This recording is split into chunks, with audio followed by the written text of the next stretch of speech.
বাংলাদেশ চীন মৈত্রী সম্মেলন কেন্দ্রে বাংলাদেশ অ্যাডমিনিস্ট্রেটিভ সার্ভিস অ্যাসোসিয়েশনের বার্ষিক সম্মেলন ২০২৬-এ যোগ দিতে যাওয়ার পথে নিজেই গাড়ি চালিয়ে যান বিএনপি চেয়ারম্যান ও প্রধানমন্ত্রী জনাব তারেক রহমান। আজ সকালে প্রধানমন্ত্রীর দপ্তর থেকে সস্ত্রীক রওনা দেন তিনি।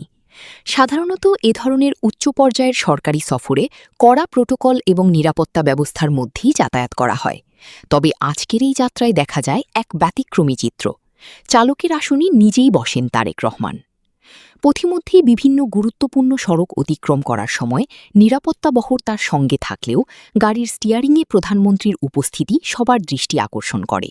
সড়কের পাশে দাঁড়িয়ে থাকা সাধারণ মানুষও এই দৃশ্য দেখে বিস্ময় প্রকাশ করেন।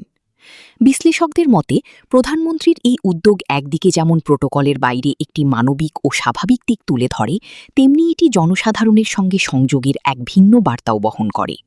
Desk report, Razia Sultana, টেকবিট।